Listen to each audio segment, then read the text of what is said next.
Okay, so Cheryl, I think a lot of friends, a lot of young moms, they will ask, what should I do during pregnancy? And I want to have a successful breastfeeding journey.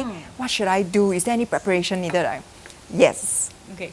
So, okay, I think a lot to do with first psychological. Okay, so that is a first start, right? Thinking positive, understanding that, okay, every mummy will be blessed with milk, just more or less, but we can do our activities to enhance more milk. So how?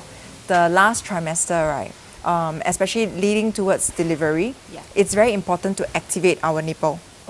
Yeah, a little bit awkward talking, so intimate topic, but I was very blessed to have, the masseuse sharing with me, the aunties sharing with me that. I was a little bit shy when they talk about it. I think all of us will, but I hope by sharing with all your fans and audience, right, this will help more moms. But you know why I'm not shy now? Because already a second time mom, right? And then I learned for the first time. The first time really I realized that it's true, like what can I do to have more milk? Because I think every mom also wants to know how to have more milk. So just zooming in straight into the topic and being really practical, I want to know from you, because you really produce so much milk. So to me, you're the guru of breastfeeding. So you said the very important is leading up to the delivery, like few weeks before? Few weeks before.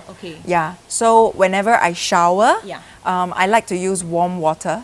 So let it's kind of like warm up the breast, And then I will do some gentle exercise, gentle massage. So just rubbing. And also the rubbing got one technique. So a lot of times we actually press and push, Don't push because the milk is developing, so our breast is stretching bigger. Once we push, right, the skin gets very stretched. So don't want that. We don't want that. We want we want it firm. So actually, just gentle. Use your palm and then just press downwards, and then just in circular motion. Don't press and stretch forward. Don't. Okay. So that's one. And then the nipple. Actually use our finger to gently just rub a little bit and press a little bit. Just rub and press a bit out. A little bit. So it's more like activating it.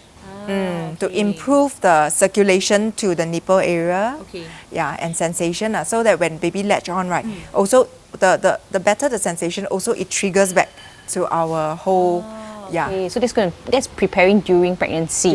Is there anything we have to eat during pregnancy that can help, or is it after? That part, no. I think balanced diet. And you said a lot of fluids, right? After you give birth. Okay.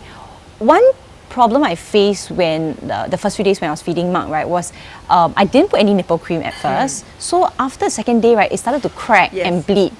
Do we start putting nipple cream before we give birth? Actually, no need. It's very normal. So imagine it's such a delicate area, and the constant 1 to 2 hours feeding. Imagine the amount of friction, because the tongue, the way they suckle is using their tongue to press and then press and suckle like that, right? So imagine every hour is going through that. All nipples will have that experience. So what can we do? So during that, after giving birth, then we use that nipple cream.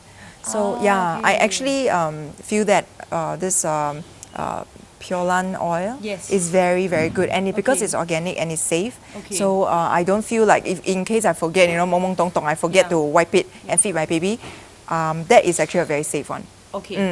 Yes. Thank you. Okay, so stimulate your breast few weeks before delivery and the nipple as well, and just drink more fluids. Drink more, warm fluid. Warm fluid. Yes. So highly recommended. Okay, so depending on the old school of thought or the modern one, but for me, right, I drank a lot of warm water and also the red date tea, because that will replenish the blood and the circulation.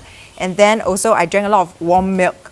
Milk. I keep steaming the milk, make it warm, and I drink a lot of warm Maybe milk. that's your secret. Maybe. You drink a lot of milk. I drank almost like every after feed, before feed I will drink. Then when I'm thirsty, I will drink warm milk. So there's like constant milk in my body. And throughout the whole breastfeeding journey, you have to really just keep replenishing fluids. Even if you're 6 months in breastfeeding or 1 year, you have to keep drinking water. Without fluids, will the supply drop? Definitely, because you need some sort of like hydration, right, to produce the milk. Milk is actually made up a lot of fluid and also calories from our body. Yeah, so I actually take a lot of more higher calories food. Like avocado. Yes, salmon. Salmon. Yeah, I take a lot of nuts that time, like almond. Yeah, it's like my snack. Yeah, okay. yeah, and then I like 猪脚 lah. So there is some sort of logic I'm behind taking it. all these tips down so I know what to eat already. Yes. And yeah, so high omega oil food. Yeah, those are very, very good. Okay. Yeah, cod fish. Ooh, yum. Okay. Okay. Next topic that you think that a lot of moms face. Actually, I feel that a lot of moms, after giving birth, right, we will start to freak out after the first day. Why do I have no milk? Yeah. Right? Very little. If my every child, it's quite ridiculous, right? Like until the fourth kid, I'm still freaking out. I'm like, oops, am I gonna have milk this time round? And then when I was very nervous and anxious, right? Okay, first of all, I think it's good to also attend the antenatal class together with husband. So Leon actually gave me a lot of motivation. He's like, don't worry, it will be there. It's just a matter of coming earlier or later, baby to baby, don't worry. So that is like one confidence pillar. And then the nurses in the hospital and the pediatric doctors, right? They were like, don't worry, a baby up to 4 days, even without substantial amount of milk in their body, right? They can survive because they are born with like some nutrients left over from the umbilical. Then so new moms don't freak out. Yeah, some moms very quick, end of first day, milk start coming, the colostrum come, and then very soon milk kicks in. Some mummies actually until the fourth day. Then it comes. Yeah. So during this 3 to 4 days, right, instead of panicking and getting upset with ourselves and then, forgetting to do some of the preparation, right? Yeah. Remember to actually just keep latching baby on. Okay. Okay. When baby latch on, try to be disciplined about not feeding any other fluid or supplements to the baby during this period. It's very important to convey this message to the professional. So because they also see us panic, right? The way they want to render help is to see if you want to supplement with other form of milk. So during that first 4 days, right, say no. Okay. Say I'm an exclusive breastfeeding mom. Then it helps, okay? And then when we receive the baby, skin to skin.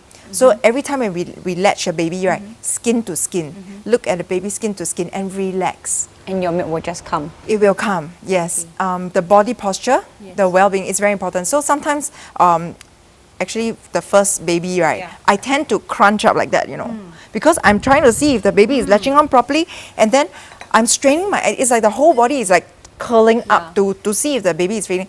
How to produce milk like that? Okay. So just relax. Relax. Yeah, play some music, Mozart music, have a little bit So of if you're carrying the baby, just don't crunch. just remember the shoulders, try to lean back, put a support pillow around and then support the baby up. Yeah, so relax, the posture must be relaxed. Okay. Yeah, and then don't need to, imagine you're drinking tea and then somebody just keep, 你有在喝吗? Are you drinking? You'll be very, so let the baby also take their time. Okay, this is a very good tip. Yeah, first time round, you always keep looking until your neck also very pain. And also don't stroke the baby's head when we are feeding, right? So imagine you're eating lunch, right? Then somebody keep poking your head. Darling, are you eating? So I think, it's very important. So let the baby, don't overstimulate the baby because then they will be very curious. Then of course they will like, what's going on? What's going on? I want to like, who's touching me? So stay calm, relax. And then another thing, right? So my first time, I was at Thomson, and inside the maternity bag there was a Hagen manual pump. Yes. So I didn't bring any pump because I thought that's probably sufficient already. But this time around also, when I saw your electric pump, right, it actually has the massage function. Yes. So the massage function helps also to stimulate more milk. That's right. And yes. I can use that in the first few days? Yes. Okay. Yeah. Should I use a pump in the first few days?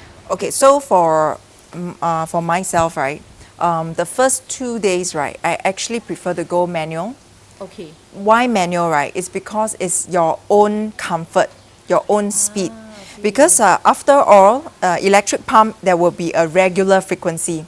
That's where your routine and your milk it's already kind of settles in. Yeah. So during the first 2 days when you are introducing your body to the baby and you know getting the pump to support, right? Yeah. Use that so that when you press. Okay, so for the pump that the manual pump that I designed, right, is to make it at ease. So don't imagine the manual pump is like doing this action, you know. Okay. Yeah. Our pump actually is just when press, let the milk flow out so that it clears the milk ducts thoroughly, and then release, press again. So the movement is actually very gentle, and it's press, release, press. But what are the release. first few days when you press and nothing really comes out? Do we still continue? Still continue. Okay. Yeah, it's actually motivating ourselves as well. Yeah, because when we use the electric pump, because the first few days we don't know how is our body frequency like, right? So we might tune up the speed to too high or too strong, the suction, right? Some mummies will react negatively or reversely to that.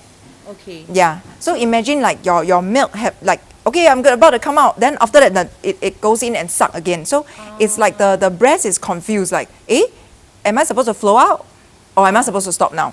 So using the manual is a good way to press and let the milk slowly flow out. Yes. Release, ready, press, and then so the body adjusts to the rhythm first. Okay. Let the milk settles come in, Yeah. then introduce the electric pump. So electric pump for the first few days is for massaging. Massaging. And then use the manual pump to pump. Yes. Roughly which day do we start using electric pump? When we go home? When we go home. After the first week? Yeah. Usually depend mom to mom. So if the milk kicks in already, so for me, my milk kicks in on the second day. After that, I use electric pump because I know that the routine starts already. Okay. Yeah. So for moms, slowly, maybe up to even 1 week, there's no rush to use electric pump. Yeah.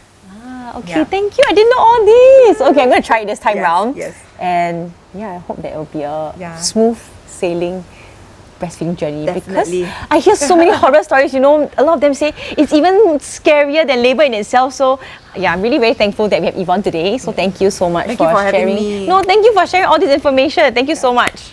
Thank you so much for watching, and if there's a friend or family who might benefit from this video, please do tag them. And at the same time, if there's someone who you'd like us to invite, someone you'd like to see, topics you'd like us to chat about, please do leave it in our comment section, and I'll see you in the next video.